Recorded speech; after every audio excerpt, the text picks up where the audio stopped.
వారం 10 రోజులుగా డిఎస్సి అవకతవకలు అక్రమాలపై జంజీ నిలదీస్తున్నటువంటి సమయంలో ఈ డిఎస్సిపై చట్టసభల్లో చంద్రబాబు సర్కార్ని కడిగి పారేస్తారేమనే భయంతో ఈరోజు చంద్రబాబు నాయుడు గారు మళ్ళా ఈ సిట్ ఏపీపీఎస్సి గ్రూప్ 1 పరీక్షల నిర్వహణలో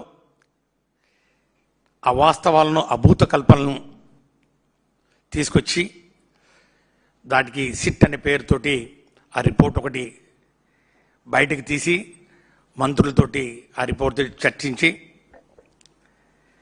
దాని మీద నానా యాగి చేసి వైఎస్ఆర్ కాంగ్రెస్ పార్టీ మీద బురద చల్లి తద్వారా ఈ డిఎస్సి అంశాన్ని పక్కదోవ పట్టించాలని మరి ఆయన దాని మీద ఒక సిట్ వేస్తూ వచ్చారు. ఈ యొక్క చంద్రబాబు సర్కారు కల్తీ లడ్డు మీద ఒక సిట్టు, కల్తీ మద్యం మీద ఒక సిట్టు, మళ్ళీ ఇప్పుడు ఈ యొక్క ఏపీపీఎస్సి గ్రూప్ 1 నియామకాల మీద ఒక సిట్టు, ఈ సిట్ అన్నీ స్టాండ్ అయిపోయినాయి. ఈ సిట్టు ద్వారా వారు తేల్చింది ఏమి లేదు. కొండెంతవి ఎలక తోకను కూడా పట్టుకోలేకపోయారు. ఈరోజు నేను ఒకటే అడుగుతా ఉన్నాను,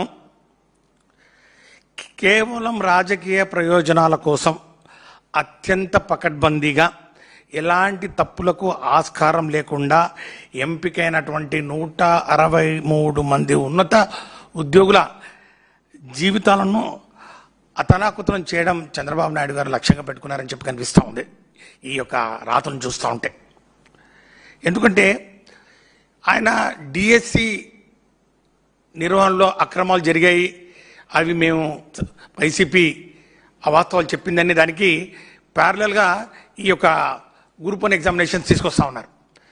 మేము ఒకటే చెప్పదలుచుకున్నాం, డిఎస్సిలో లాగా ఎక్కడా కూడా పారదర్శకత లోపించలేదు.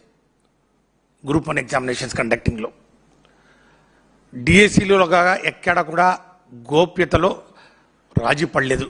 మరి గ్రూప్ 1 ఎగ్జామినేషన్ నిర్వహణలో ఎక్కడా కూడా డిఎస్సిలో లాగా కొత్త జీవోలు సృష్టించి ప్రవేశ పరీక్షల నుంచి మినహాయింపు కలిగించే ప్రక్రియ ఎక్కడ గ్రూప్ 1 సర్వీస్లో చేయలేదు. మరి ముఖ్యంగా ఆ అవుట్సోర్సింగ్ అభ్యర్థులు ఎవరైతే పరీక్ష రాశారో అందులో ఉంచారో వారికి ఫస్ట్ ర్యాంక్ వచ్చినటువంటి దాఖలాలు గ్రూప్ 1 ఎగ్జామినేషన్స్లో లేవు. పోస్టుకు 15 లక్షల నుంచి 20 లక్షల రూపాయలు మరి ఈ యొక్క బేరసారాలు జరిగినటువంటి ఆడియో వీడియో టేపులు ఏవి కూడా ఈ గ్రూప్ 1 ఏపీపీ ఎగ్జామినేషన్స్ నిర్వహణలో ఎక్కడా కూడా దొరకలేదు. మరి ఎన్నిటినీ ఎలా కంపారిజన్ చేస్తారని చెప్పి నేను ప్రశ్నిస్తా ఉన్నా.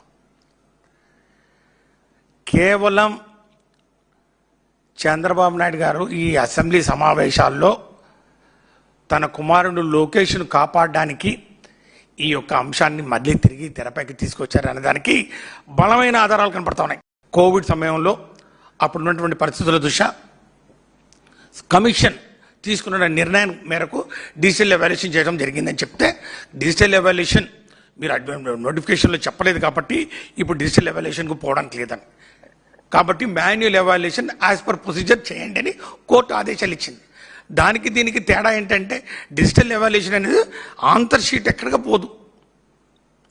ఎవరైతే 9,000 పైచిలుకు మంది ప్రిలిమినరీ ఎగ్జామినేషన్స్ క్వాలిఫై అయ్యారో అందులో 8,000 మంది పైచిలుకు ప్రిలిమ్స్ క్వాలిఫై అయ్యి మెయిన్స్ రాశారో వాళ్ళు రాసినటువంటి 7 పేపర్లు సుమారు 49,000 ఆన్సర్ షీట్స్ ఉండొచ్చు. ఆ ఆన్సర్ షీట్స్ డిజిటల్ ఎవాల్యుయేషన్ జరిగింది.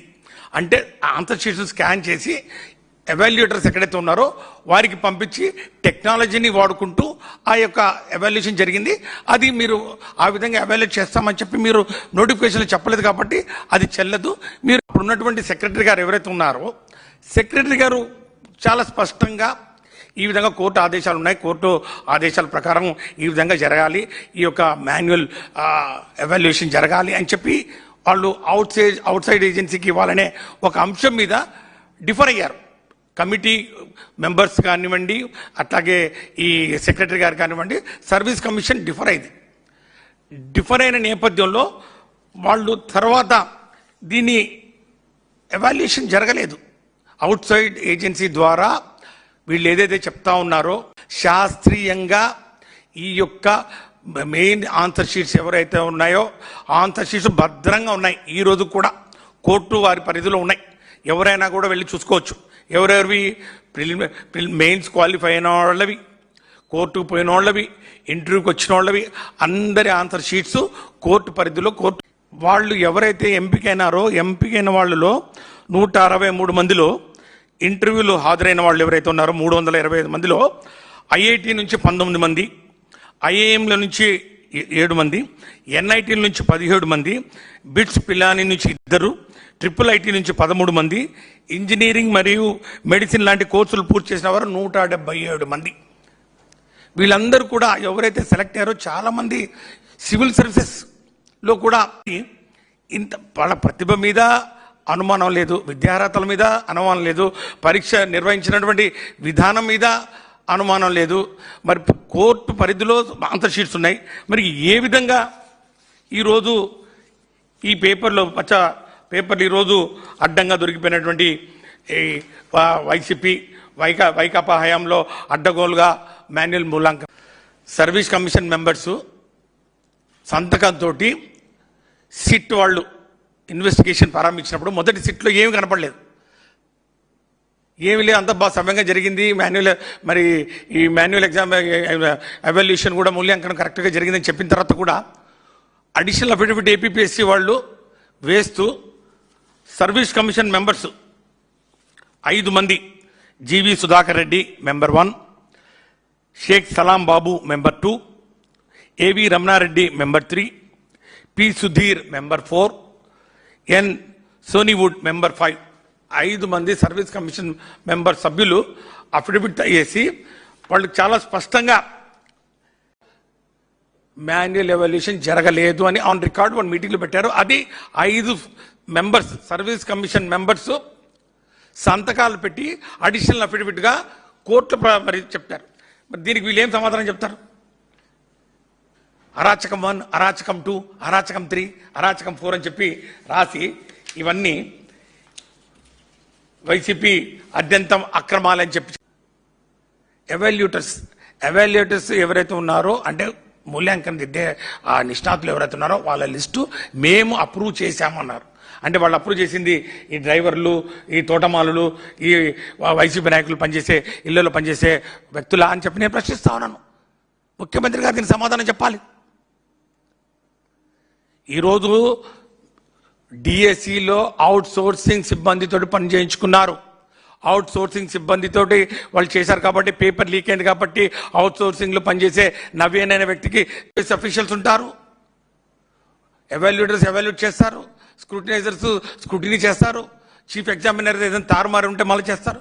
ఒక్కసారి కాదు, లేదు అని చెప్పి సిట్ చాలా స్పష్టంగా చెప్పింది.